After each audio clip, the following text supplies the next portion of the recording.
Hello student, class 10th का science का question paper है। मिड टर्म एग्ज़ाम 24-25, कोड है 086।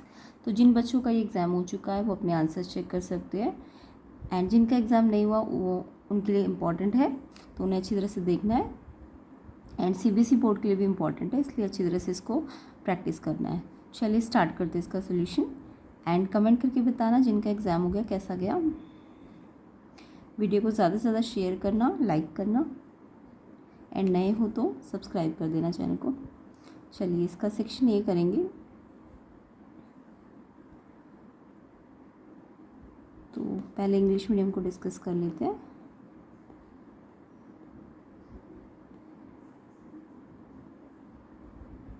तो देखिए फर्स्ट क्वेश्चन है आपका सेक्शन ए का। Select from the following a decomposition reaction in which source of energy for decomposition is heat.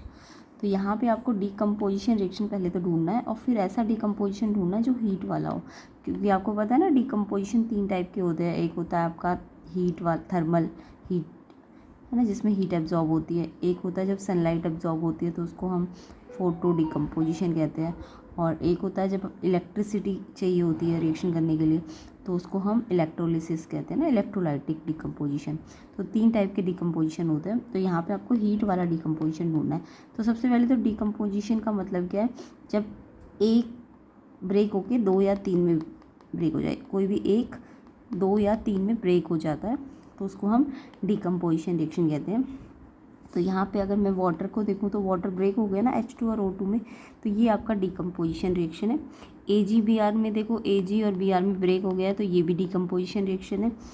Zn copper sulphate के साथ ZnSO4 और कॉपर, देखो यहाँ Zn ने सल्फेट को अपने पास लिया और कॉपर को डिस्प्लेस किया, तो ये आपका डिकम्पोजिशन नहीं है, ये डिस्प्लेसमेंट रिएक्शन है। तो ये सी तो बिल्कुल आपका डिस्प्लेसमेंट रिएक्शन है, जबकि हमको डिकम्पोजिशन रिएक्शन चाहिए, तो ये तो होगा ही नहीं बिल्कुल भी। अब ये वाला देखो FeSO4, तो ये जो है इसमें ब्रेक हुआ ना 3 में, तो जब भी 1 से 3 में ब्रेक हो या 2 में ब्रेक हो तो ये डिकम्पोजिशन रिएक्शंस है। तो A, B, D ये सब क्या है, डिकम्पोजिशन रिएक्शंस है। बट हमको ऐसे वाला डिकम्पोजिशन देखना है जो हीट वाला हो। तो देखो वाटर की बात करें तो वाटर को ब्रेक होने के लिए H2O2 में इलेक्ट्रिसिटी चाहिए, तो ये इलेक्ट्रिसिटी वाला डिकम्पोजिशन है, इलेक्ट्रोलाइटिक। तो ये हमें हीट वाला चाहिए, तो ये तो नहीं हो सकता है ये डिकम्पोजिशन, बट ये हीट वाला नहीं, क्योंकि यहाँ इलेक्ट्रिसिटी चाहिए होती है। वाटर को ब्रेक होने के लिए इलेक्ट्रिसिटी देनी पड़ती है, तो इसलिए ये आपका हीट वाला डिकम्पोजिशन है। डिकम्पोजिशन है बट हीट वाला नहीं है, तो ये वाला ऑप्शन नहीं होगा। AgBr वाला भी ब्रेक हुआ है, तो ये डिकम्पोजिशन तो है, बट सिल्वर ब्रोमाइड को ब्रेक होने के लिए सनलाइट चाहिए होती है, तो यहाँ पे एरो के ऊपर सनलाइट लिखना होता है। तो यानी ये भी आपका डिकम्पोजिशन तो है बट हीट वाला नहीं है, ये फोटो वाला डिकम्पोजिशन होता है। तो ये फोटो डिकम्पोजिशन का एग्जाम्पल है, तो ये भी आपका ऑप्शन नहीं होगा। अब ये लास्ट वाला देखो, जो FeSO4 है ब्रेक हो गया, फेरिक ऑक्साइड, सल्फर डाइऑक्साइड है ना, ट्राई ऑक्साइड, तो यहाँ पे आपके ये 3 में ब्रेक हुआ और इसको ब्रेक होने के लिए हीट चाहिए होती है। तो ये वाला जो है आपका डिकम्पोजिशन के साथ साथ हीट वाला डिकम्पोजिशन है, इसलिए आंसर आपका डी ऑप्शन है। तो आपको पता चल गया डिकम्पोजिशन तो ये तीनों है, ये भी A भी है, B भी है, D भी है, बट हीट वाला सिर्फ D है, और ये आपका डिस्प्लेसमेंट रिएक्शन है। तो डी ऑप्शन आपका आंसर है, हीट डिकम्पोजिशन या थर्मल डिकम्पोजिशन जिसको हम कहेंगे। तो डी ऑप्शन फर्स्ट का आंसर है। आयरन सल्फेट को हीट चाहिए है ना, तो ये इनमें ब्रेक हो जाता है, ये थर्मल डिकम्पोजिशन है। थर्मल मतलब हीट दे के जो डिकम्पोजिशन होता है, तो ये डी ऑप्शन इसका करेक्ट आंसर है। ओके, नेक्स्ट क्वेश्चन देखेंगे। नेक्स्ट क्वेश्चन है, when NaOH react with zinc then Y gas is liberated, here Y is. तो यहाँ पे आपको सोडियम हाइड्रोक्साइड को जिंक के साथ रिएक्ट करना है। देखो सोडियम हाइड्रोक्साइड क्या है, एक बेस है, और बेस का रिएक्शन किसके साथ करना है, मेटल के साथ। तो बेस, एसिड बेस वाले चैप्टर में आपने बेस के रिएक्शंस और एसिड के रिएक्शंस पढ़े होंगे, तो यहाँ पे आपको बेस का रिएक्शन मेटल के साथ करना है। तो जब भी हम एसिड का रिएक्शन या बेस का रिएक्शन मेटल के साथ करते हैं, तो ये तो हमको कन्फर्म्ड है कि गैस कौन सी बनती है, हाइड्रोजन गैस बनती है। चाहे वो एसिड हो चाहे वो बेस हो, मेटल के साथ हमेशा हाइड्रोजन गैस बनाता है। ठीक है, सारे एसिड्स, मतलब एसिड क्या करता है, H डिस्प्लेस करता है ना, H2 डिस्प्लेस करता है हाइड्रोजन, अगर वो रिएक्टिव मेटल है तो। ऐसे बेस भी मेटल के साथ कौन सी गैस देते हैं, हाइड्रोजन गैस देते हैं। तो इसका रिएक्शन देखेंगे पहले हम। तो देखिए रिएक्शन होगा, आपको क्या बोला है, सोडियम हाइड्रोक्साइड NaOH जो कि एक बेस होता है, मेटल जिंक है, और आपको पता है कि जब भी मेटल और बेस रिएक्ट करेंगे तो एक सॉल्ट बनेगा, इस सॉल्ट का नाम होगा सोडियम जिंकेट, जिंकेट होता है ZnO2, तो सोडियम जिंकेट एक सॉल्ट बनेगा और साथ में हाइड्रोजन गैस बनेगी। तो इन्होंने पूछा कौन सी गैस बनेगी, तो हाइड्रोजन गैस। तो याद रखना, चाहे बेस को मेटल के साथ रिएक्ट करते हैं, चाहे एसिड को मेटल के साथ रिएक्ट करते हैं, तो हाइड्रोजन गैस बनती है। ठीक है, तो बी ऑप्शन इसका करेक्ट आंसर है। नेक्स्ट देखेंगे, तो इसका आंसर हाइड्रोजन गैस होगा, B option. Which of the following salt does not contain water of crystallization, कौन सा ऐसा सॉल्ट है जिसके अंदर वाटर ऑफ क्रिस्टलाइजेशन नहीं होता। तो वाटर ऑफ क्रिस्टलाइजेशन का मतलब नंबर ऑफ वाटर मॉलिक्यूल्स कितने प्रेजेंट है ना, number of water molecule present in salt, है ना, सॉल्ट के अंदर कितने मेटल्स, कितने वाटर के क्रिस्टल्स या वाटर के मॉलिक्यूल्स प्रेजेंट है, उसको वाटर ऑफ क्रिस्टलाइजेशन कहते हैं। जिससे क्या होता है, उस क्रिस्टल को कलर मिलता है, शेप मिलती है ना, इसके फ़ायदा होता है। इसका यूज़ क्या है कि इसको क्रिस्टल को क्या देता है, ये शेप देता है, कलर देता है। अब यहाँ पे हमको इन सब के अगर फॉर्मूले आते होंगे तो हम बता सकते हैं कि किस वाले सॉल्ट में वाटर ऑफ क्रिस्टलाइजेशन नहीं है। तो इसके लिए आपको सबके फॉर्मूले बनाने आने चाहिए। तो फिलहाल मैं फॉर्मूले बनाने सिखाती हूँ, फिर आपको आंसर बता दूँगी। तो देखो वॉशिंग सोडा की बात करें तो वॉशिंग सोडा का फॉर्मूला होता है Na2CO3 10H2O। यहाँ पे सोडियम कार्बोनेट के साथ 10 वाटर मॉलिक्यूल्स होते हैं। कितने वाटर मॉलिक्यूल्स होते हैं इसमें, 10 होते हैं। इसको पढ़ते हैं सोडियम कार्बोनेट डेकाहाइड्रेट, तो 10H2O होते हैं इसमें। तो इसमें तो वाटर के मॉलिक्यूल्स है। जिप्सम की बात करो तो जिप्सम क्या है, जिप्सम से POP बनती है ना हीट करके, तो कैल्शियम सल्फेट 2 वाटर मॉलिक्यूल्स होते हैं जिप्सम के पास। प्लास्टर ऑफ पेरिस के पास हाफ होते हैं, बट इसमें 2H2O होते हैं जिप्सम में, 2 वाटर मॉलिक्यूल्स। कॉपर सल्फेट की बात करें तो कॉपर सल्फेट CuSO4, इसमें 5 वाटर मॉलिक्यूल्स होते हैं। ठीक है, तो यहाँ भी वाटर मॉलिक्यूल्स है, यहाँ भी वाटर मॉलिक्यूल्स है, यहाँ भी। बेकिंग सोडा की बात करते हैं तो ये भी एक सॉल्ट है। ये क्या होता है, ये NaHCO3 sodium by carbonate, sodium by carbonate ये जो होता है, देखो यहाँ पे वाटर मॉलिक्यूल्स नहीं होते, तो यानी कि आपका आंसर डी ऑप्शन है। इन्होंने बोला ना जिसमें वाटर क्रिस्टलाइजेशन ना हो, नॉट वाला ढूंढना था, तो ये वाला बेकिंग सोडा जो है जिसको हम सोडियम बाई कार्बोनेट बोलेंगे, इसमें वाटर मॉलिक्यूल्स नहीं है। तो ये तभी आपको आ सकते हैं जब आप इनके फॉर्मूले आपको आते होंगे, और क्वेश्चन में कई बार फॉर्मूले भी पूछ लेते हैं, तो आपको ये नेम से फॉर्मूले बनाने आने चाहिए और फॉर्मूले से नेम लिखना आना चाहिए। ठीक है, और इसके अलावा थोड़ा सा एक्स्ट्रा बता देती हूँ, बेकिंग सोडा जो होता है एक एंटासिड होता है, यानी कि एक्सेस एसिडिटी को क्या करता है, न्यूट्रलाइज करता है। उसके अलावा ये एक माइल्ड बेस है। ठीक है, और इसी की हेल्प से सोडियम बाइकार्बोनेट से ही क्या बनता है, बेकिंग पाउडर बनता है। अगर हम इसमें टार्टरिक एसिड मिक्स कर देते हैं तो बेकिंग पाउडर बन जाता है। ठीक है, तो ये कुछ एक्स्ट्रा चीज़ें इसमें जो केक बनाने में यूज़ होता है ना, बेकिंग पाउडर। तो यहाँ पे बेकिंग सोडा इसका आंसर है जिसमें वाटर ऑफ क्रिस्टलाइजेशन नहीं है, बेकिंग सोडा। तो ये थोड़ा कंसेप्ट इसलिए समझा रही हूँ, डिटेल इसलिए समझा रही हूँ क्योंकि अभी आपके CBSE बोर्ड एग्ज़ाम हुए नहीं है, तो इसलिए आपको जो मिस्टेक अभी हो गई अगर किसी बच्चे से या जिनके एग्ज़ाम नहीं हुए उनके लिए अच्छी तरह से कंसेप्ट भी क्लियर हो जाए। तो वीडियो को ज़्यादा से ज़्यादा शेयर करो, लाइक करो। ऐसे ही कंसेप्ट और डिटेल सोल्यूशन आपको प्लेलिस्ट के अंदर मिलेंगे। प्लेलिस्ट का डिस्क्रिप्शन में लिंक में डाल दूँगी, जो कि आपके CBSE बोर्ड, प्री बोर्ड के लिए बहुत हेल्पफुल रहेगा। तो आप 3 to 4 PYQs अगर उसमें से कर लेंगे तो आपके सारे कंसेप्ट क्लियर हो जाएंगे और बहुत अच्छे मार्क्स आ जाएंगे आपके CBSE बोर्ड एग्ज़ाम में। तो प्लेलिस्ट का लिंक मैं डिस्क्रिप्शन में डालूंगी। इसका जो दूसरा पार्ट बनेगा वीडियो का, उसका लिंक भी मैं डिस्क्रिप्शन में डाल दूंगी। एंड इसलिए कंप्लीट सोल्यूशन के लिए आप जल्दी से जल्दी इसको शेयर करो, लाइक करो। कम से कम 1000 लाइक मिलने चाहिए, तो आपको कंप्लीट सोल्यूशन इसका जल्दी से जल्दी मिल जाएगा with detail solution and concept के साथ। 4th क्वेश्चन देखते हैं, baking powder is a mixture of. Baking powder किसका मिक्सचर, अभी थोड़ी देर पहले मैंने बताया ना कि बेकिंग सोडा में अगर हम टार्टरिक एसिड डाल दें तो बेकिंग पाउडर बन जाता है। तो बेकिंग पाउडर एक्चुअल में सोडियम बाइकार्बोनेट या सोडियम हाइड्रोजन कार्बोनेट तो है ही, उसमें एक एसिड भी है। एसिड कौन सा है, टार्टरिक एसिड। तो देखो यहाँ पे सोडियम कार्बोनेट नहीं होना चाहिए, sodium hydrogen carbonate. Baking soda sodium hydrogen carbonate को कहते हैं। तो सोडियम हाइड्रोजन कार्बोनेट के साथ टार्टरिक एसिड होता है, तो हमारा बेकिंग पाउडर बन जाता है। तो C ऑप्शन इसका आंसर है। तो कैसे बनता है बेकिंग पाउडर, बेकिंग पाउडर आपका NaHCO3 और टार्टरिक एसिड मिक्स करते हो तो बेकिंग पाउडर बनता है, और साथ में ना यहाँ पे CO2 गैस भी बनती है।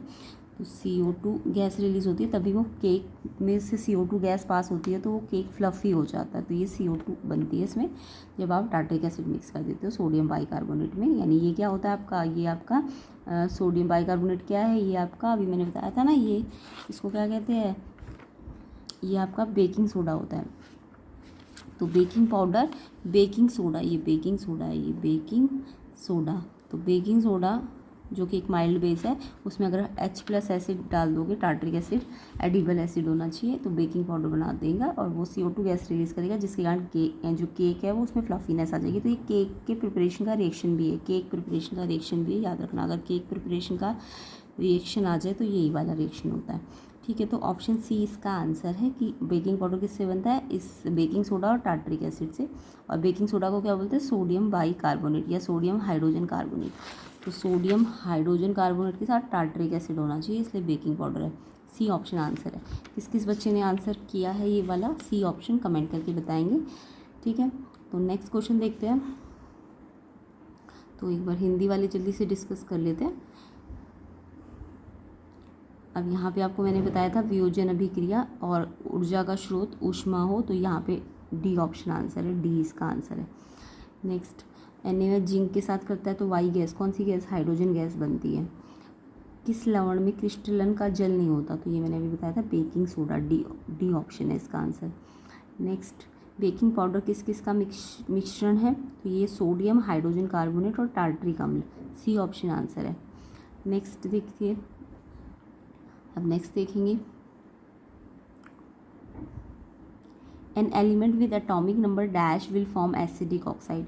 एक एलिमेंट जिसका एटॉमिक नंबर कितना होगा कि एसिडिक ऑक्साइड बना दे। तो आपको पता है एसिडिक ऑक्साइड कौन बनाते हैं, एसिडिक ऑक्साइड ना आपके याद रखना, acidic oxide non metal oxide को कहते हैं। जब नॉन मेटल ऑक्साइड बनते हैं ना तो वो एसिडिक नेचर के होते हैं। तो एसिडिक ऑक्साइड हमेशा नॉन मेटल्स बनाती है, कौन बनाती है, नॉन मेटल्स बनाती है। और जबकि बेसिक ऑक्साइड, अगर मैं बात करूँ बेसिक ऑक्साइड की, अगर बेसिक ऑक्साइड होता तो फिर आपको मेटल ढूंढनी होती, क्योंकि मेटल ऑक्साइड जो होते हैं वो बेसिक होते हैं। मेटल ऑक्साइड कैसे होते हैं, बेसिक होते हैं। और एसिडिक कौन से होते हैं, जो नॉन मेटल के ऑक्साइड होते हैं। तो अगर हम सारी ABCD को सबको देखें कि कौन से मेटल्स और कौन से नॉन मेटल है, तो मेटल में आपको पता है लास्ट शेल में ना 1 या 2 इलेक्ट्रॉन होते हैं। तो अगर हम 11, जैसे यहाँ पे हमें एटॉमिक नंबर गिवन है 11, 19, 20, 16, तो हम इन सब का ना चेक करेंगे कि इनमें से कौन सी मेटल है और कौन सी नॉन मेटल है। तो मेटल जो होती है ना, जब हम इनका कॉन्फ़िगरेशन करेंगे, जैसे 11 का कॉन्फ़िगरेशन तो 9th में आपने सीखा होगा, पहले 2 आएगा, फिर 8 आएगा, फिर 10 हो गया, 1 बचा। तो जिसके लास्ट में भी 1 हो, लास्ट शेल में 1 हो या 2 हो कॉन्फ़िगरेशन करने के बाद, तो वो मेटल्स होती है। और जिसके लास्ट में 5, 6, 7 हो, इसके लास्ट में देखो 16 के लास्ट में क्या है, 2, 8 और 6 आया ना। तो जब 6, 5 हो, 6 हो, 7 हो, इवन 4 भी हो, तो ये सब क्या होते हैं, जिनके लास्ट शेल में अगर 5, 6, 7 तो वो नॉन मेटल्स होंगे। और जिसके लास्ट शेल में 1 होगा, 2 होगा या 3 होगा, वो मेटल्स होंगी। क्लियर। तो हमने कॉन्फ़िगरेशन करके देखा, 11 का 2, 8, 1, 19 का किया तो पहले 2 फिर 8 आता है, तो 18 और 1 बचा 19। तो ये 1 या 2 इलेक्ट्रॉन होते हैं ना लास्ट में, तो मेटल्स क्या करती है, इलेक्ट्रॉन को लॉस कर देती है, इलेक्ट्रॉन्स को क्या करती है, लॉस करती है। तो मेटल्स का काम है इलेक्ट्रॉन लॉस करना, जबकि नॉन मेटल के पास लास्ट में 5, 6, 7, 8 होते हैं। तो 5, 6, 7 होते हैं, तो ये 5 होगा तो 3 का गेन करेगी, 6 है तो 2 का गेन करेगी, 7 है तो 1 का गेन करेगी। तो नॉन मेटल्स जो होती है इलेक्ट्रॉन को क्या करती है, गेन करती है, ये याद रखो। तो मेटल इलेक्ट्रॉन लॉस करती है, नॉन मेटल इलेक्ट्रॉन गेन करती है। तो यहाँ पे मेरे को पूछा क्या गया था, एसिडिक ऑक्साइड। तो ये मैं इतना डिटेल इसलिए समझा रही हूँ कि आपका क्वेश्चन अगर चेंज होके भी आए तो आप पता लगा सको, ठीक है। तो एसिडिक ऑक्साइड नॉन मेटल के होते हैं, तो हमें इनमें से नॉन मेटल ढूंढनी है। तो मैंने क्या बताया, लास्ट में अगर 1 है या 2 है तो मेटल्स होंगी, और लास्ट में 5, 6, 7 है तो नॉन मेटल्स होगी। तो मुझे 16 वाली पता चल गई, ये नॉन मेटल है। तो जो नॉन मेटल होगा ऑक्साइड, वो ही तो एसिडिक होगा। तो यहाँ पे 16 वाला डी ऑप्शन करेक्ट है, क्योंकि आपको एसिडिक ऑक्साइड पूछा है क्वेश्चन में। तो 16 आपको याद होना चाहिए, सल्फ़र होता है। और सल्फ़र ऑक्साइड जब बनाते हो तो सल्फ़र और ऑक्सीजन को रिएक्ट करोगे तो सल्फ़र ऑक्साइड बनेगा। और सल्फ़र डाइऑक्साइड आपका एसिडिक होता है। कैसा होता है, एसिडिक ऑक्साइड होता है। कैसा होता है, ये एसिडिक ऑक्साइड होता है। तो ये मैंने थोड़ा डिटेल में समझा दिया ताकि आपको क्लियर हो जाए कि एसिडिक ऑक्साइड नॉन मेटल के ऑक्साइड को कहते हैं। अब ये एटॉमिक नंबर्स की हेल्प से आप पहचानो पहले मेटल कौन है, नॉन मेटल कौन है, और फिर आपको पता चल जाएगा कि नॉन मेटल ये है। और फिर ये मैंने एक्स्ट्रा बता दिया कि सल्फ़र और ऑक्सीजन का ऑक्साइड ऐसे बनता है ना, ऑक्साइड ऐसे तो बनता है, सल्फ़र को ऑक्सीजन से रिएक्ट करते हैं, तो सल्फ़र डाइऑक्साइड ये एसिडिक नेचर का होता है। ठीक है, जैसे और एग्जांपल दे देती हूँ, कार्बन का ऑक्साइड, कार्बन भी एक नॉन मेटल है, ये CO2, ये भी जो ऑक्साइड आया ये भी एसिडिक ऑक्साइड होता है। बट अगर मेटल ऑक्साइड की बात करें, लाइक मेटल ऑक्साइड की बात करें तो मेटल मान लो मैंने ली एल्यूमिनियम, है ना, एल्यूमिनियम तो एम्फोटेरिक ऑक्साइड होता है। जैसे मैंने लिया मैग्नीशियम, तो मैग्नीशियम का ऑक्साइड जो होता है MgO, ये आपका बेसिक ऑक्साइड होता है। कैसा ऑक्साइड होता है, ये मेटल का ऑक्साइड है, ये बेसिक होगा। ठीक है, और नॉन मेटल्स के जो ऑक्साइड होंगे वो एसिडिक होंगे। तो आपको नॉन मेटल छांटनी है तो डी ऑप्शन इसका आंसर है। आई होप सबको समझ भी आ गया होगा। तो यहाँ पे मैं डिटेल इसलिए समझा रही हूँ, अभी CBSE बोर्ड हुए नहीं आपके, तो CBSE बोर्ड प्री बोर्ड के लिए हेल्पफुल रहेंगे। तो एग्ज़ाम तो हो चुका है, बट जो मिस्टेक्स आप कर रहे हो बार बार, अगर कुछ बच्चे कर रहे हैं तो उनको अच्छी तरह से क्लियर हो जाए। तो वीडियो को शेयर ज़रूर करो, लाइक ज़रूर करो, कमेंट में बताना कि आपको कंसेप्ट समझ आ रहे कि नहीं आ रहे। प्लेलिस्ट को ज़रूर चेक करो। तो 6 क्वेश्चन देखिए, muscles that control exit of waste material from human body. वो मसल जो क्या करती है, वेस्ट मटेरियल के एग्जिट को कंट्रोल करती है ह्यूमन बॉडी में।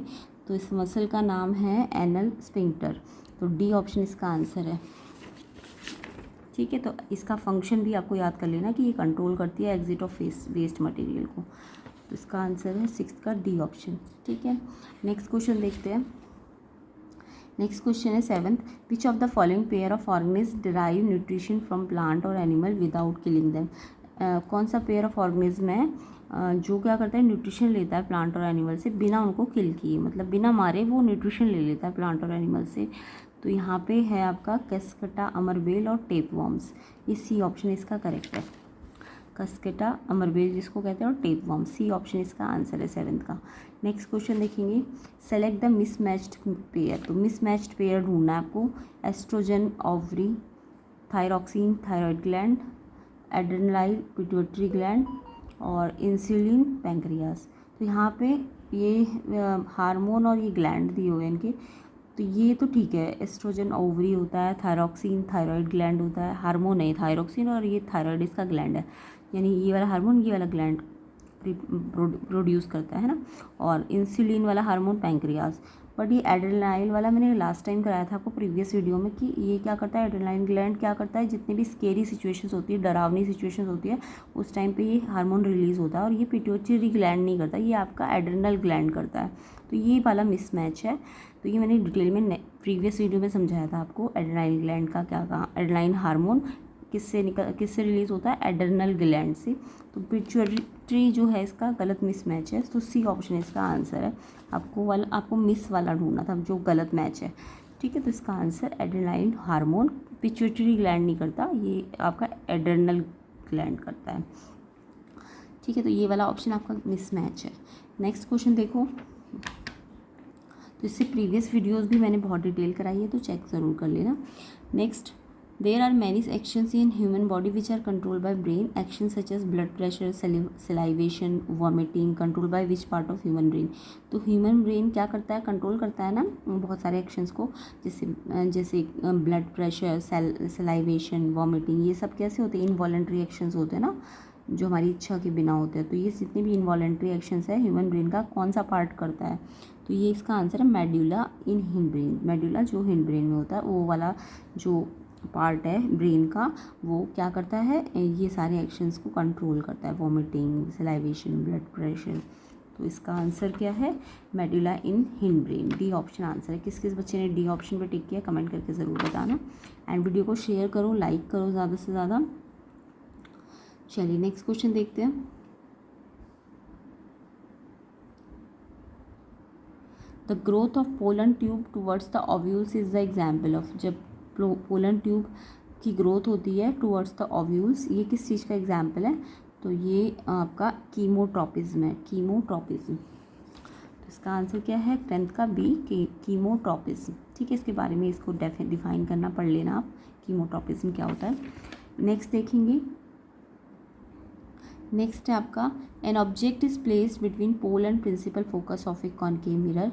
The position nature and size of image will be. ये तो मैं हमेशा बोलती हूँ कॉनकेव मिरर का स्पेशल केस, कॉनकेव मिरर का और कॉन्वेक्स लेंस का। कॉनकेव मिरर में भी 6 केस होते हैं, ऐसी कॉन्वेक्स लेंस में भी 6 केस होते हैं। तो जो स्पेशल केस होता है मैंने कहा बहुत इंपॉर्टेंट होता है, किसी ना किसी इनडायरेक्ट वे में वो क्वेश्चन पेपर में आ जाता है। तो कॉनकेव मिरर का ये स्पेशल केस ही आया हुआ है। तो यहाँ पे स्पेशल केस क्या होता है ये मैं आपको बता देती हूँ। जब भी कॉनकेव मिरर का क्वेश्चन आए और आपको बोले, या तो आपको बोले ऑब्जेक्ट पोल और फोकस के बीच में है, तो पक्का समझ जाना जो इमेज होती है ना, पक्का समझ जाया करो। अगर जब भी ऑब्जेक्ट को आपने मिरर, कॉनकेव मिरर में, खास कौन सा मिरर होना चाहिए, कॉनकेव, और लेंस बोले तो लेंस आपका कॉन्वेक्स लेंस होता है। लेंस कौन सा लेंस होता है, कॉन्वेक्स लेंस होता है। अगर कॉन्वेक्स लेंस में आपको पोलर फोकस वाला केस आया है या कॉनकेव मिरर में, तो आपको इमेज को याद रखना है। इमेज कैसी आती है, हमेशा वर्चुअल इरेक्ट आती है और मिरर के बिहाइंड होती है। इस केस में तो लेंस के फ्रंट में बनेगी ना। यहाँ कॉन्वेक्स लेंस में बस ये याद रखना वर्चुअल इरेक्ट होगी, बट इसमें मिरर में बिहाइंड द मिरर होगी। और कैसी होगी, इनलार्ज होगी, इनलार्ज इसमें भी होगी। ठीक है, तो ये स्पेशल केस होता है, बहुत इंपॉर्टेंट होता है। तो या तो ये ऑब्जेक्ट का रेंज दे देंगे तुमको, तो ये चीज़ें तुम्हें बतानी होगी, या तुम्हें ये इमेज के बारे में बता देंगे कि वर्चुअल इरेक्ट है, बिहाइंड द मिरर है, या इनलार्ज्ड है, या वर्चुअल इरेक्ट बोलेंगे तो समझ जाया करो। कॉनकेव मिरर सिर्फ एक ही केस होता है वर्चुअल इरेक्ट वाला। कब, जब इमेज वर्चुअल इरेक्ट कब बनती है, जब ऑब्जेक्ट की रेंज क्या होती है, पोल से फोकस के बीच में। मान लो आपको क्वेश्चन में फोकल लेंथ दे दी होती 10, तो आपको ऑब्जेक्ट की पोजीशन अगर पूछते हैं तो 0 से 10 के बीच में होती, यानी 10 से कम होती। 0 से 10 नहीं होती, 10 से कम होती। ठीक है, तो ये ऐसे क्वेश्चन इनडायरेक्ट वे में भी आ जाते हैं। तो कभी कभी तो आपको ऑब्जेक्ट की रेंज दे देंगे, तो ये आपको इमेज के बारे में याद रखना है। और अगर आपको इमेज के बारे में दे देंगे कि इमेज वर्चुअल इरेक्ट है कॉनकेव मिरर में, तो आपको रेंज याद रखनी है कि पोल से फोकस, तो यानी 10 दिया है फोकल लेंथ, तो 0 से 10 होगी, है ना, या 10 से कम होगी। तो यहाँ पे स्पेशल केस के बारे में पूछा कि आपको अभी ये दिया हुआ है और आपको इस चीज़ के बारे में बताना है, या आपको ये दे देंगे तो आपको ये बताना होगा। ठीक है, तो किसी भी तरीके से ये इनडायरेक्ट वे में क्वेश्चन आ जाएगा। तो यहाँ पे आपको क्या बोला है कि जो ऑब्जेक्ट है वो आपने पोल से फोकस के बीच में रखा है, तो यानी ये स्पेशल केस है आपका कॉनकेव मिरर का। तो यानी कि इमेज कैसी आएगी, वर्चुअल इरेक्ट होगी, बिहाइंड द मिरर होगी, इनलार्ज होगी। अब ये देख लो किस ऑप्शन में आपको ये सारे दिख रहे हैं।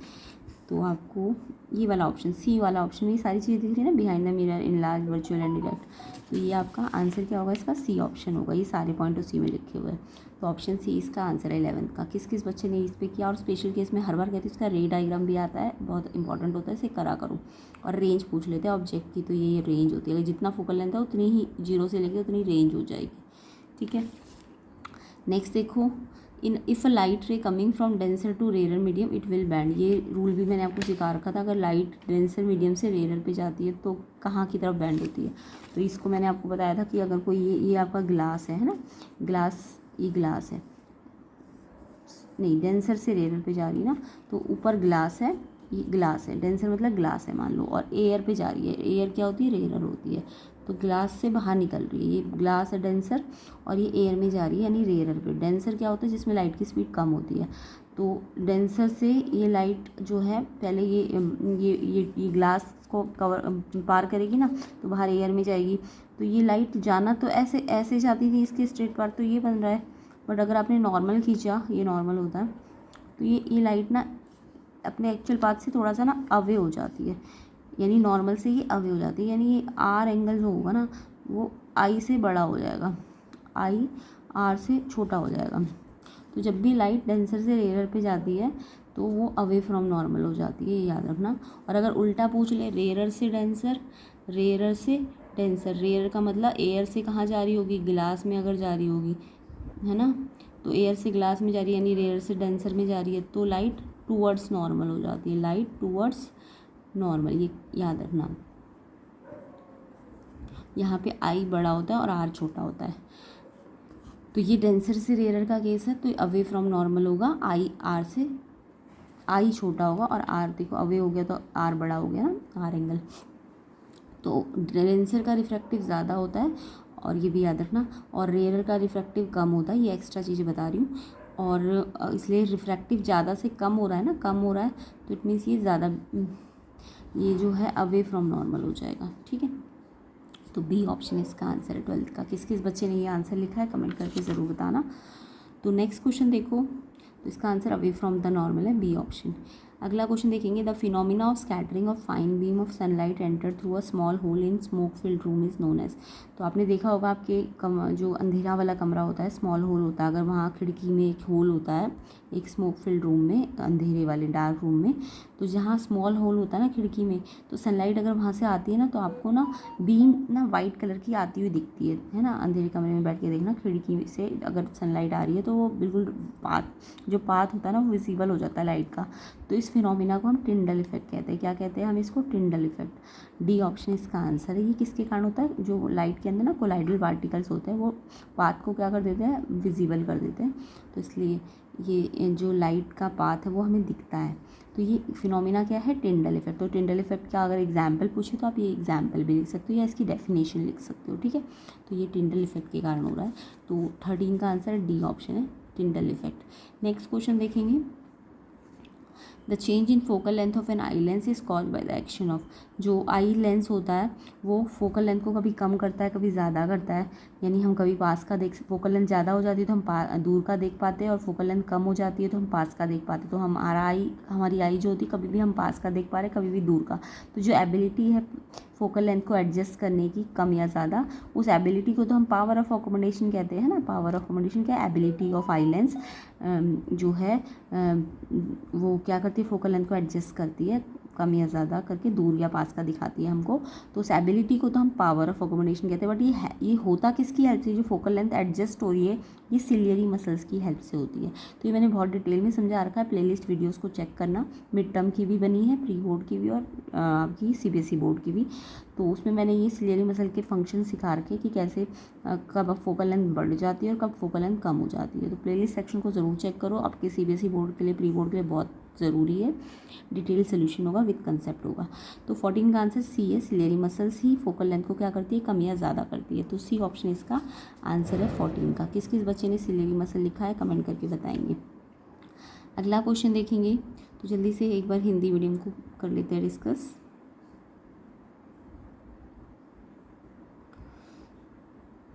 तो यहाँ पे हमारा परमाणु क्रमांक कितना वाला अम्लीय ऑक्साइड होगा? अम्लीय ऑक्साइड के लिए आपकी ना धातु होनी चाहिए। धातु आपका 16 है, डी ऑप्शन। मानव शरीर से अपशिष्ट पदार्थ को बाहर निकालने की नियंत्रित करने वाली पेशियाँ होती है आपकी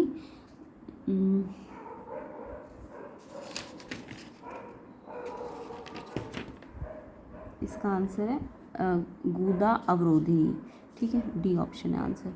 अगला क्वेश्चन है, कौन सा युग्म पौधों या जानवरों को मारे बिना उनसे पोषण प्राप्त करता है? अमरबेल, फीता कृमि, ये वाला, डी सी ऑप्शन है इसका आंसर। नेक्स्ट है, बेमेल गलत युग्म का चयन करें। तो ये एड्रेनल पिट्यूटरी ग्रंथि नहीं होती है, इसमें एड्रेनल होता है ग्लैंड। तो सी ऑप्शन इसका गलत है, गलत मैच है ये, सी ऑप्शन आंसर होगा। मानव शरीर में क्रिया ऐसी होती है जिसका नियंत्रण मस्तिष्क करता है, ब्रेन करता है। तो कौन सा? उल्टी आना, रक्तचाप, लार आना, ये सब मानव मस्तिष्क के किस भाग द्वारा नियंत्रित होती है, कंट्रोल होती है? ये है आपका पश्च मस्तिष्क में मेडुला करता है इसको नियंत्रित, डी ऑप्शन इसका आंसर है। अगला देखेंगे, पराग नलिका का बीजांड की ओर वृद्धि करना किसका उदाहरण है? ये आपका रसायन अनुवर्तन, बी ऑप्शन है इसका आंसर। एक वस्तु को अवतल दर्पण के ध्रुव और मुख्य फोकस में रखा गया है, तो उसका आकार और उसकी स्थिति कैसी होगी? तो जब भी ध्रुव से फोकस के बीच में होता है तो दर्पण के पीछे बनता है, प्रतिबिंब बड़ा होता है, भासी और सीधा होता है, सी ऑप्शन आंसर है। नेक्स्ट देखेंगे, यदि प्रकाश की किरण रेरर सघन से विरल यानी रेरर से डेंसर से रेरर पे जा रही होगी, डेंसर से रेरर पे, तो वो किधर जाएगी? वो अभिलंब से दूर चली जाएगी, बी ऑप्शन है इसका आंसर। तो बी आंसर है, अभिलंब से दूर। धुएं से भरे कमरे में एक छोटे से छेद के माध्यम से प्रवेश करने वाली सूर्य की रोशनी की किरण के बिखरने की परिघटना को क्या कहा जाता है? परिघटना को हम टिंडल प्रभाव कहते हैं। क्या कहते हैं? टिंडल प्रभाव, डी ऑप्शन। स्कैटरिंग है ना, स्कैटरिंग के कारण होता है ये।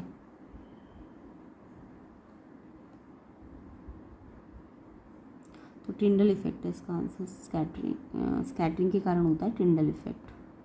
बाकी अभिनेत्री लेंस की फोकस दूरी में परिवर्तन किसकी क्रिया के कारण होता है? तो फोकस दूरी चेंज, पक्षमाभिपेशीय, सी ऑप्शन आंसर है इसका। अगला देखेंगे,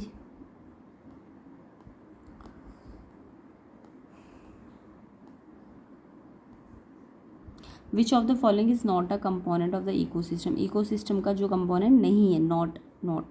अब देखो आपको पता है कोई भी इकोसिस्टम जो होता है, इकोसिस्टम के जो कंपोनेंट होते हैं वो बायोटिक भी हो सकते हैं, अबायोटिक भी हो सकते हैं। बायोटिक मतलब लिविंग भी हो सकते हैं और अबायोटिक मतलब नॉन लिविंग भी हो सकते हैं।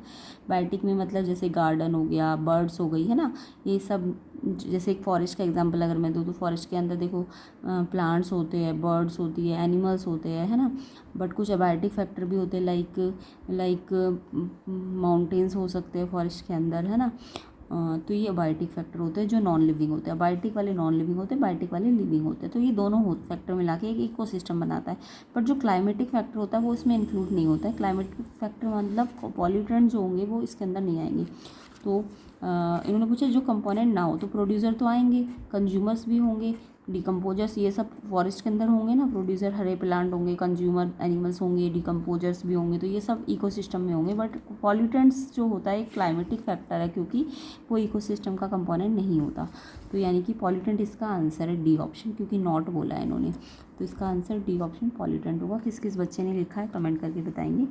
अगला क्वेश्चन है, in a terrestrial ecosystem how much % of energy of sunlight captured by the green plant that fall on the leaves to convert it into food energy. तो यहाँ पे बोला है कि अगर एक टेरेस्ट्रियल इकोसिस्टम है, मतलब लैंड है, टेरेस्ट्रियल मतलब लैंड है, अगर एक्वेटिक होता तो सी होता ना, समुद्र होता।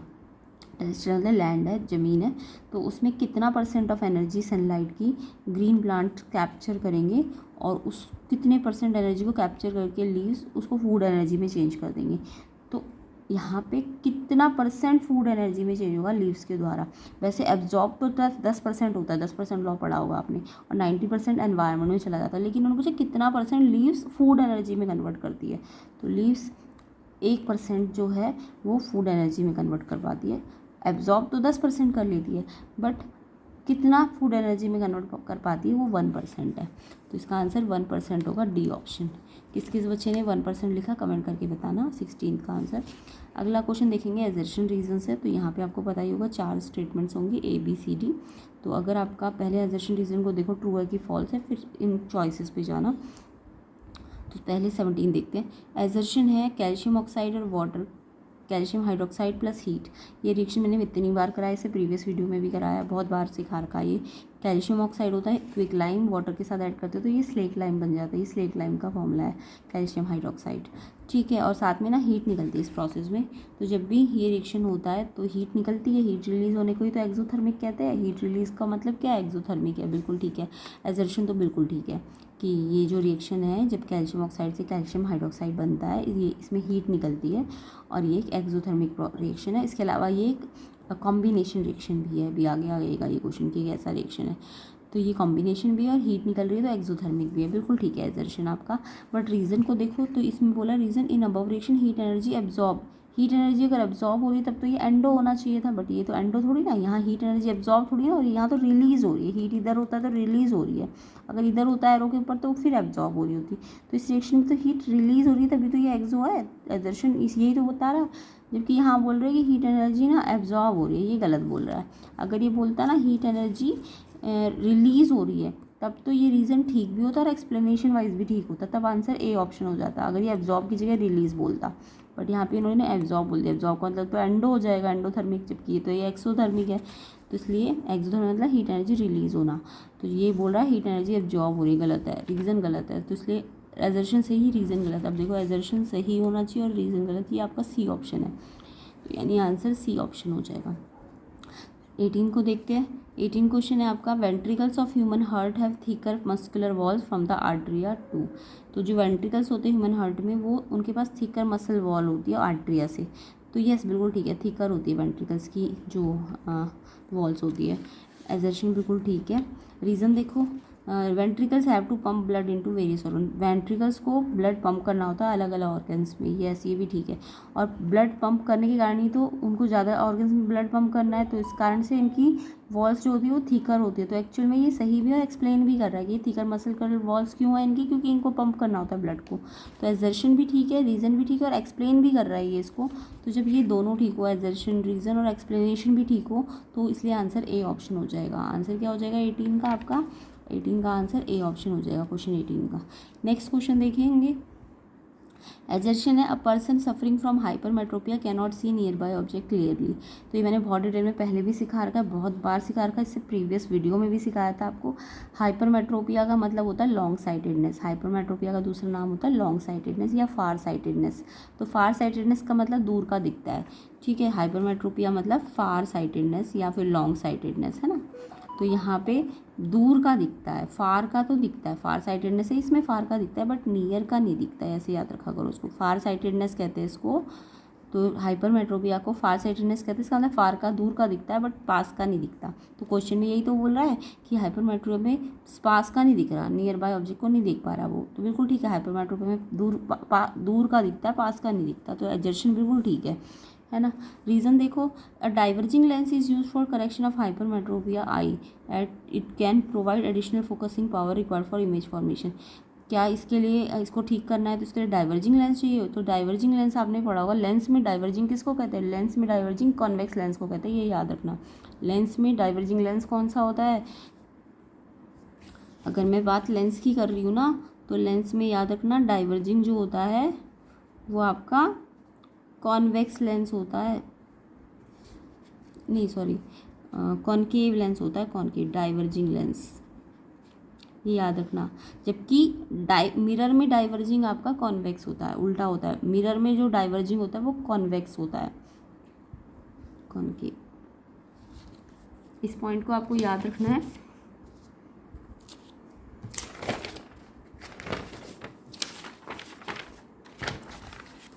अगर हम मिरर की बात करते हैं तो मिरर में कन्वर्जिंग कौन है, कन्वर्जिंग है आपका कॉनकेव, कॉनकेव मिरर, ठीक है।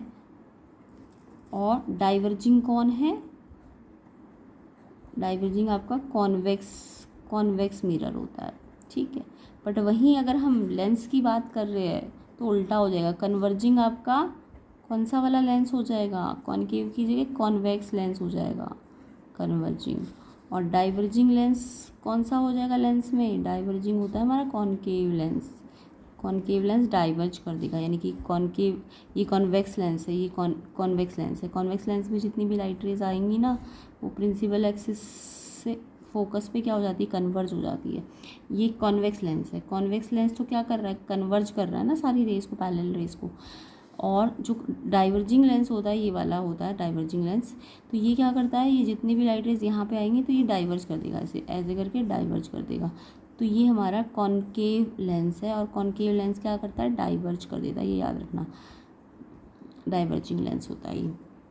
तो उल्टा होता है, मिरर में कन्वर्जिंग कॉनकेव होता है और डाइवर्जिंग कॉन्वेक्स होता है, जबकि लेंस में कन्वर्जिंग कॉन्वेक्स लेंस होता है और डाइवर्जिंग आपका कॉनकेव लेंस होता है। तो इसके कभी कभी ना आपको कॉन्वेक्स ना बोल के कन्वर्जिंग बोलेंगे तो लेंस में समझ जाना कॉन्वेक्स होता है और डाइवर्जिंग आपका कॉनकेव होता है, और मिरर में कन्वर्जिंग कॉनकेव होता है और डाइवर्जिंग कॉन्वेक्स होता है।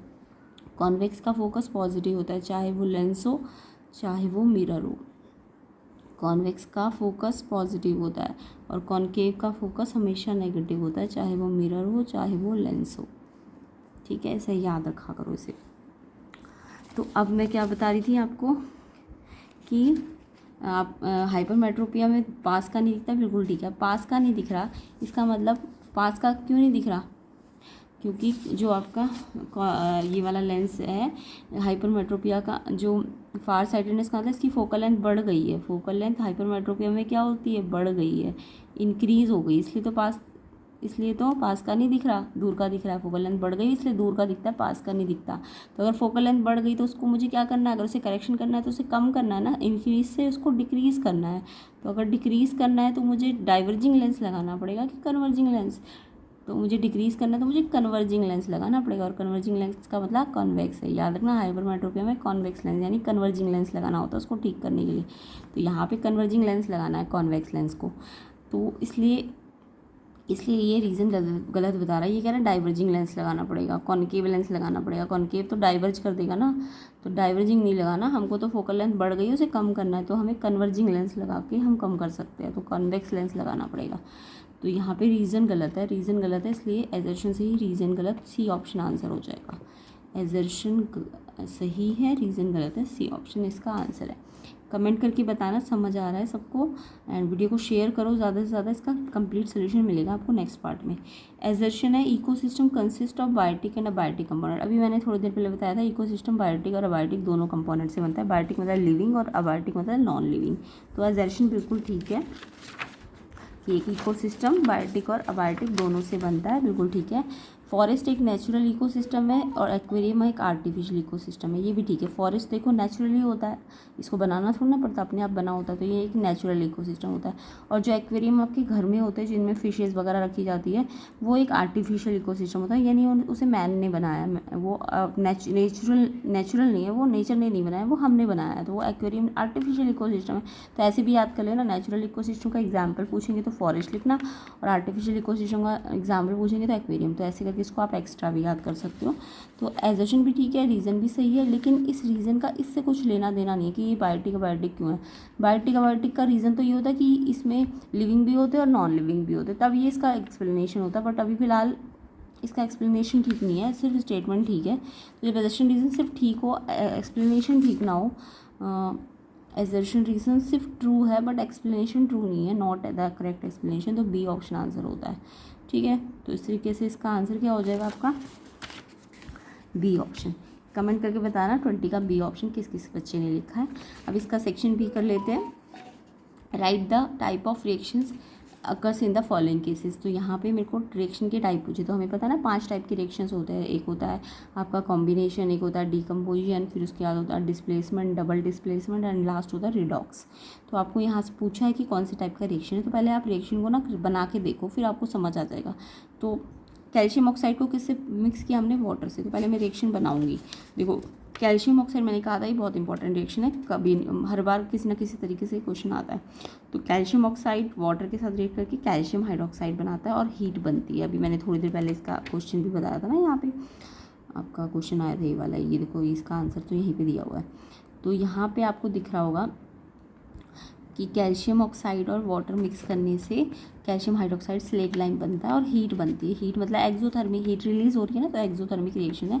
बट यहाँ पे आपको दिख रहा है 2 थे और एक ही बना ना, जब 2 से 1 बन जाए तो इसे हम कॉम्बिनेशन रिएक्शन कहते हैं। क्या कहते हैं इसे, कॉम्बिनेशन रिएक्शन। तो ये कॉम्बिनेशन रिएक्शन है, साथ ही एक्सोथर्मिक भी है, ठीक है। नेक्स्ट देखो, नेक्स्ट है सिल्वर क्लोराइड को हमने सनलाइट पे रखा कुछ देर के लिए। तो सिल्वर क्लोराइड AgCl होता है, इसको सनलाइट में रखा, यानी इसको सनलाइट दी गई। अब इसमें सनलाइट मिलते ही है ना, सनलाइट देते हैं या फिर इलेक्ट्रिसिटी देते हैं या फिर हीट देते हैं, तो ये ना ब्रेक हो जाता है। तो जब भी 1 से 2 में ब्रेक हो जाए या 3 में ब्रेक हो जाए तो इसे डीकम्पोजिशन रिएक्शन कहते हैं। और मैंने आपको शुरू में बताया था डीकम्पोजिशन 3 टाइप के होते हैं, हीट वाला होता है थर्मल, दूसरा इलेक्ट्रिसिटी वाला इलेक्ट्रोलाइटिक, और तीसरा सनलाइट वाला। तो ये सनलाइट वाला है तो इसे फोटोलाइटिक या फोटो डीकम्पोजिशन रिएक्शन भी कह सकते हो। तो ये कौन सा वाला है, फोटो डीकम्पोजिशन रिएक्शन। तो इसका रिएक्शन का नाम है ये। डीकम्पोजिशन क्यों है, क्योंकि 1 से 2 बन गए ना, तो जब 2 से 1 बनता है तो कॉम्बिनेशन, और 1 से 2 बन गए सनलाइट देने से ब्रेक हो जाता है। तो डीकम्पोजिशन रिएक्शन कौन सा वाला है, फोटो वाला, ठीक है। नेक्स्ट देखिए, इसमें और वाला चॉइस वाला क्वेश्चन था, right one example of displacement reaction with its chemical equation. तो डिस्प्लेसमेंट रिएक्शन भी देखो आपको आता होगा। डिस्प्लेसमेंट में क्या होता है, जैसे आयरन है मान लो, अब इसको मैंने कॉपर सल्फेट के सोल्यूशन में डाला। कॉपर सल्फेट का ब्लू कलर का सोल्यूशन होता है, कैसा सोल्यूशन होता है, ब्लू कलर का होता है। तो कॉपर सल्फेट के सोल्यूशन में जैसे ही आप इस आयरन को डालते हो ना, तो आयरन क्योंकि रिएक्टिव मेटल है, कॉपर कम रिएक्टिव है। आयरन रिएक्टिविटी सीरीज में आपने देखा होगा ऊपर आती है और कॉपर नीचे आती है। तो आयरन रिएक्टिव मेटल है और कॉपर कम रिएक्टिव है। तो जो रिएक्टिव मेटल है कॉपर में से इसका जो सॉल्ट है सल्फेट, उसको अपने पास ले लेगी, तो आयरन सल्फेट बन जाएगा और कॉपर को सेपरेट कर देगी, डिस्प्लेस कर देगी। कॉपर कैसा हो जाएगा, रेड ब्राउन कलर का हो जाएगा। तो ये कलर चेंज कर देगी, पहले कॉपर सल्फेट ब्लू सोल्यूशन था, अब ये रेड ब्राउन हो जाएगा। तो यहाँ पे आयरन क्योंकि रिएक्टिव है, इसने कॉपर को डिस्प्लेस कर दिया। अगर कॉपर आयरन सल्फेट होता और कॉपर होता तो फिर डिस्प्लेसमेंट रिएक्शन नहीं होता, ठीक है। अभी हो गया, तो आयरन ने सल्फेट को अपने में ले लिया और कॉपर को अलग कर दिया, तो इसे हम डिस्प्लेसमेंट रिएक्शन कहेंगे, ठीक है। तो ये इसका एग्जाम्पल है। फिर इसके बाद आप इसे बैलेंस कर सकते हो, वैसे तो ये ऑलरेडी बैलेंस है, ठीक है। नेक्स्ट है रिडॉक्स रिएक्शंस क्या होते हैं, डिफाइन रिडॉक्स रिएक्शन।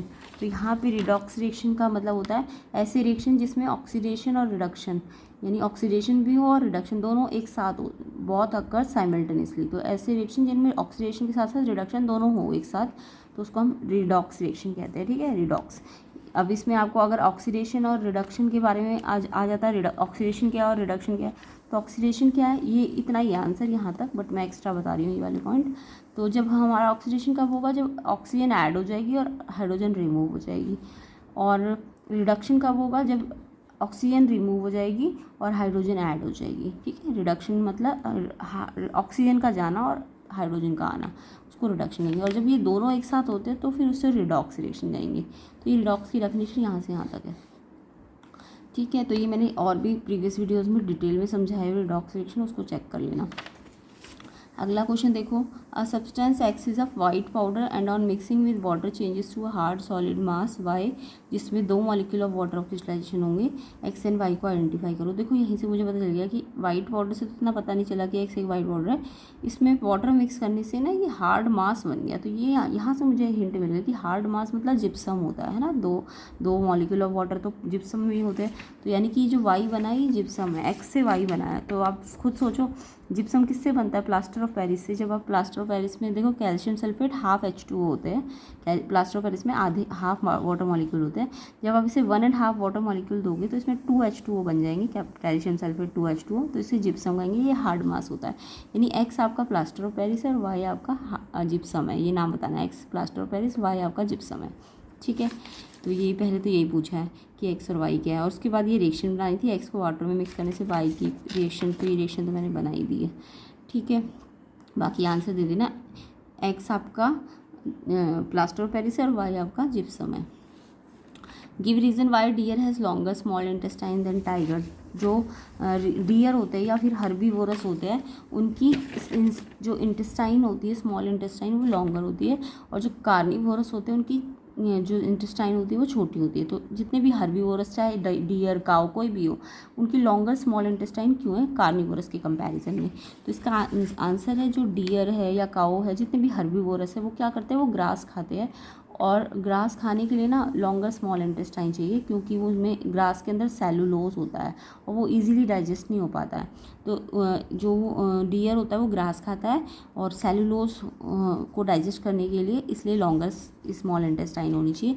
जबकि जो कार्निवोरस होता है वो मीट खाते हैं, तो उनको वो डाइजेस्ट करना ईजी होता है सेलुलोज के कंपैरिजन में। सेलुलोज को पचाना बहुत मुश्किल होता है, इवन हम भी उसको सेलुलोज घास को नहीं खा सकते, सिर्फ जो हर्बीवोरस होते हैं ना वो ही खा सकते हैं। तो इसलिए उनको सेलुलोज को पचाने के लिए स्मॉल इंटेस्टाइन का उनका लॉन्गर होता है, उनका जो स्मॉल इंटेस्टाइन होता है वो लॉन्गर होता है। और जो कार्निवोरस होते हैं वो मीट खाते हैं, वो आसानी से पच जाता है, इसलिए उनका जो स्मॉल इंटेस्टाइन है वो उनके कंपैरिजन में छोटा होता है। समझ आ गया। अगला देखो, why there is no carbon dioxide release from plant during day. तो आपको पता है प्लांट्स जो होते हैं डे टाइम पे क्या करते हैं, फोटोसिंथेसिस करते हैं। तो डे टाइम पे फोटोसिंथेसिस प्रोसेस होता है, तो उसमें CO2 चाहिए होती है प्लांट्स को। तो जब वो CO2 उनको चाहिए तो CO2 उस टाइम पे वो कम रिलीज़ करेंगे। तो इसलिए डे टाइम पे CO2 रिक्वायर्ड होती है, किस लिए चाहिए होती है, फोटोसिंथेसिस करने के लिए। इसलिए डे टाइम पे कार्बन डाइऑक्साइड जो होती है वो रिलीज़ नहीं कर पाती, वो फोटोसिंथेसिस में यूज़ हो जाती है। ठीक है, नेक्स्ट क्वेश्चन पूछा है 24, नेम द प्लांट हार्मोन। यहाँ पे आपको प्लांट हार्मोन के नाम पूछे गए हैं। पहला प्लांट हार्मोन है प्रोमोट सेल डिवीजन, जो सेल डिवीजन करता है।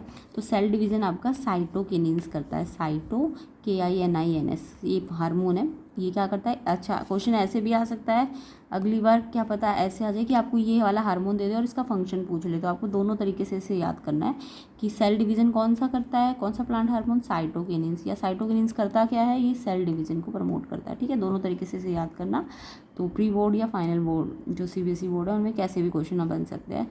इनहिबिट्स ग्रोथ, जो ग्रोथ को इनहिबिट करता है प्लांट हार्मोन कौन सा है जो ग्रोथ करता है, ये है आपका एब्सिसिक एसिड, ये याद करना है इसे। बी का आंसर एब्सिसिक एसिड है। एंड नेक्स्ट है इलोंगेशन ऑफ सेल, सेल को इलोंगेट करता है, वो है ऑक्सीन वाला आपका ऑक्सीन हार्मोन। ठीक है, ऑक्सीन हार्मोन का काम क्या है, elongation of cell. Help in growth of stem, stem की हेल्प ग्रोथ में कौन हेल्प करता है, ये आपका गिबरलिन से। ये मैंने लास्ट टाइम भी बताया था आपको, गिबरलिन हार्मोन का क्या फंक्शन होता है, ये क्या करता है, ग्रोथ ऑफ स्टेम में हेल्प करता है। तो हार्मोन वाइज इनके फंक्शन याद करो, या फंक्शन दिए होंगे तो इनके हार्मोन्स के नेम याद करो। ठीक है, ऐसे करके ये क्वेश्चन आ सकता है।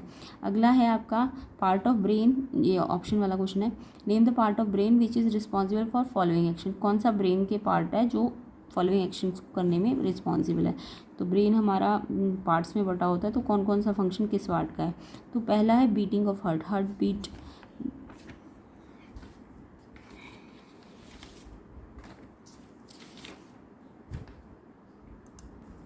तो बीटिंग ऑफ हार्ट में ए ऑप्शन में आएगा मेडुला, जो हमारा ब्रेन का मेडुला पार्ट है वो हार्ट बीटिंग में के लिए रिस्पॉन्सिबल होता है। नेक्स्ट है थिंकिंग। थिंकिंग कौन सा पार्ट कराता है ब्रेन का? ये है सेरेब्रम। सेरेब्रम थिंकिंग करवाता है, रीडिंग थिंकिंग है ना, सेरेब्रम। उसके बाद पोस्चर और बैलेंस को कौन मेंटेन करता है? ये है आपका ब्रेन का सेरेबिलम। सेरेबिलम ये पोस्चर के लिए होता है, सेरेबिलम। नेक्स्ट है ब्लड प्रेशर को कौन करता है मेंटेन? ये है मेडुला। मेडुला, ठीक है, इसका भी मेडुला आंसर है, डी का भी मेडुला आंसर है। किस किस बच्चे ने ये आंसर लिखा है 24 के ऑप्शन वाले क्वेश्चन में कमेंट करके ज़रूर बताना। तो ऐसे करके ना, ऐसे भी आ सकता है, या मेडुला का फंक्शन क्या है, सेरेब्रम का फंक्शन क्या है, सेरेब्रम किसको कंट्रोल कर रहा है, ये ऐसे क्वेश्चन भी आ सकता है। अगला क्वेश्चन देखो, how does myopia defect arise, mention 2 reasons. तो ये मैंने लास्ट टाइम हाइपरमेट्रोपिया के बारे में बताया था, मायोपिया के बारे में भी उससे पहले बता चुकी हूँ। तो मायोपिया का मतलब होता है शॉर्ट साइटेडनेस। क्या होता है इसका मतलब? पहले इसका दूसरा नाम याद रखा करो, शॉर्ट साइटेडनेस को मायोपिया कहते हैं। शॉर्ट साइटेडनेस का मतलब यहाँ पे नियर का दिखता है बट फार का नहीं दिखता, दूर का नहीं दिखता। अब दूर का नहीं दिखता तो ये डिफेक्ट आपने बता दिया। मायोपिया क्या है? ऐसा डिफेक्ट जहाँ नियर का दिखता है पर्सन को और फार अवे नहीं दिखता। अब इसका कॉज पूछा आपसे क्वेश्चन में, डेफिनेशन नहीं पूछी। कॉज क्या है मायोपिया का? जब आई लेंस जो होता है ना उसका कर्वेचर एक्सेस हो जाता है, ज़्यादा हो जाता है, excessive curvature of eye lens, जिसके कारण उसकी फोकल लेंथ जो होती है ना आई की, वो कम हो जाती है। और फोकल लेंथ कम होने से उसको दूर का नहीं दिखता है, ठीक है। फोकल लेंथ कम हो जाती है यहाँ पे आई लेंस की। और जो आई बॉल का साइज़ है ना वो बड़ा हो जाता है। आई बॉल बड़ा हो जाएगा तो आई लेंस कर्वेचर ज़्यादा हो जाएगा और जिससे फोकल लेंथ कम हो जाएगी, ठीक है। तो यहाँ पे फोकल लेंथ तो कम होती है बट आई बॉल का साइज़ बड़ा हो जाता है, ठीक है। और इसका उल्टा कर दोगे तो हाइपरमेट्रोपिया के कॉज आ जाएंगे। बाकी मायोपिया का डिफेक्ट का करेक्शन नहीं पूछा, वैसे करेक्शन पूछते तो यहाँ पे आपका कौन सा लेंस लगता है? अभी मैंने हाइपरमेट्रोपिया में आपको बताया था डाइवर्जिंग, कौन सा लेंस बताया था अभी थोड़ी देर पहले बताया था ना, हाइपरमेट्रोपिया के लिए आप कॉन्वेक्स लेंस लगाते हो जिसको कन्वर्जिंग लेंस कहते हैं, क्योंकि फोकल लेंथ बढ़ जाती है जिसे कम करना होता है। यहाँ कम है तो आपको तो बढ़ाना है फोकल लेंथ को। फोकल लेंथ को अगर बढ़ाना है तो कन्वर्जिंग लेंस लेंगे कि डाइवर्जिंग लेंस लेंगे? यहाँ पे डाइवर्जिंग लेंस लेंगे। तो डाइवर्जिंग लेंस कौन सा है? लेंस में डाइवर्जिंग किसे कहेंगे? कॉनकेव को। कॉनकेव लेंस से इसको ठीक किया जा सकता है, तो ये एक्स्ट्रा पॉइंट है, ठीक है। फोकल लेंथ घट गई है, हमको बढ़ाना है, बढ़ाने के लिए डाइवर्जिंग लेंस यानी कॉनकेव लेंस लगाना पड़ता है इसको। तो ये इसके कॉज पूछे थे तो कॉज आपको लिखने थे। ये एक्स्ट्रा है कि करेक्शन होगा तो कॉनकेव लेंस लगाना पड़ेगा मायोपिया के लिए। अगला क्वेश्चन है वाई इज इट्स, अच्छा 26 का A part, name the term used to represent various steps in a food chain. Food chain के जो अलग अलग स्टेप है, जैसे आपने देखा होगा कोई भी फूड चेन के अंदर क्या होता है, एक प्राइमरी होता है, फिर सेकेंडरी होता है, फिर टर्शरी होता है ना। तो इन सबको कहते क्या? ये जो स्टेजेस आ रही है, एक पहला ट्रॉफिक लेवल प्राइमरी, सेकेंड वाला सेकेंडरी, लास्ट वाला टर्शरी, ये जो होते हैं इन स्टेजेस को कहते क्या है? इनका नाम है ट्रॉफिक लेवल्स। क्या कहते हैं इनको? Trophic level. समझ आ गया क्या कहते हैं? Trophic level. तो टर्म्स पूछा है कि स्टेप्स जो होते हैं फूड चेन के अंदर उसके लिए टर्म्स क्या है, तो उसे ट्रॉफिक लेवल कहते हैं। Next question, why is maximum concentration of pesticide found in human beings. जो सबसे ज़्यादा कंसंट्रेशन है पेस्टिसाइड्स का वो ह्यूमन बींग्स में क्यों होता है? देखो एनर्जी वाइज बोले तो एनर्जी ह्यूमन बींग्स को सबसे कम मिलती है, 10% लॉ पढ़ा होगा आपने। तो जो एनर्जी होती है ईच सक्सेसिव यूनिट में कम होती जाती है, तो ह्यूमन्स को सबसे कम मिलती है।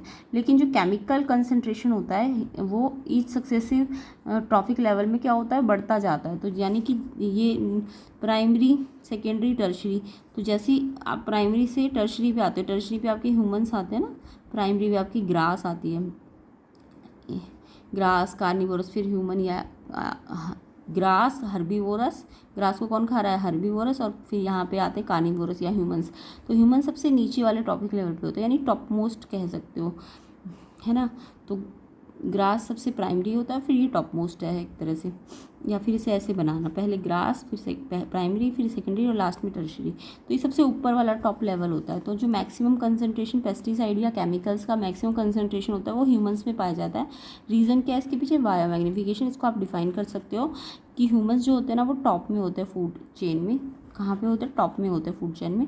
तो जो टॉप में होता है वो उसको जो केमिकल कंसंट्रेशन होता है लाइक DDT, तो जिसके कारण जो बायोमैग्निफिकेशन के कारण जो DDT कंसंट्रेशन होता है, केमिकल कंसंट्रेशन या पेस्टिसाइड कंसंट्रेशन, वो ना टॉप वालों को ज़्यादा होता है जैसे जैसे ऊपर जाएंगे, यानी नीचे प्राइमरी से, अगर हम प्राइमरी से किधर जा रहे हैं, हम टर्शरी वाले लेवल पे जा रहे हैं, ट्रॉफिक लेवल पे, तो यहाँ से जब ऊपर जाएंगे तो टॉप वालों को जो केमिकल्स है वो क्या हो रहे होंगे, सबसे ज़्यादा मिल रहे होंगे। केमिकल नीचे से ऊपर जाते हुए बढ़ रहे होंगे, सबसे ज़्यादा टॉप वालों को मिलेंगे, टर्शियरी को। तो कंसंट्रेशन ऑफ DDT इंक्रीज़ हो जाएगा जैसे जैसे ऊपर जाओगे। तो सबसे ऊपर ह्यूमंस है, इसलिए उनको सबसे ज़्यादा केमिकल कंसंट्रेशन मिलेगा। तो ठीक है, इसका आंसर ये है। अब नेक्स्ट हम सेक्शन सी को नेक्स्ट पार्ट में कवर करेंगे। तो ये हमारा सेक्शन बी यहाँ पे ख़त्म होता है। सेक्शन सी डी ऐसे ही डिटेल सोल्यूशन के साथ विद कंसेप्ट आपको मिलेगा। तो इसलिए वीडियो को ज़्यादा से ज़्यादा शेयर करो, लाइक करो, कम से कम 1000 लाइक मिलने चाहिए। इसका सेक्शन सी डी आपको full solution, detail solution concept के साथ आपको मिल जाएगा। एंड प्लेलिस्ट सेक्शन को ज़रूर चेक करना, CBSE बोर्ड प्री बोर्ड के लिए बहुत इंपॉर्टेंट है। आपके कंसेप्ट क्लियर हो सकते हैं और आपका क्वेश्चन कोई भी आए आप अच्छी तरह से 90+ स्कोर कर सकते हो। तो ये सारे क्वेश्चंस को हम नेक्स्ट पार्ट में कवर कर लेंगे, इसलिए वीडियो को ज़्यादा से ज़्यादा शेयर करो, लाइक करो। एंड एग्ज़ाम कैसा गया, जिन बच्चों का हुआ है वो कमेंट करेंगे कि एग्ज़ाम कैसा हुआ है, कितने MCQs ठीक है आपके। तो ये सब के आंसर्स हम नेक्स्ट पार्ट में कवर कर लेंगे। इसके लिए आपको लाइक करना है, वीडियो को ज़्यादा से ज़्यादा 1000 लाइक कम से कम कीजिए, ताकि जल्दी से जल्दी इसके सॉल्यूशंस आपको मिल जाए। एंड प्री बोर्ड की प्रिपरेशन भी होगी, उसके बाद CBSE बोर्ड की प्रिपरेशन भी होगी। तो चैनल के साथ जुड़े रहे, शेयर करें वीडियो को, एंड चैनल को सब्सक्राइब कर लेना अगर अभी तक सब्सक्राइब नहीं किया है तो आपने।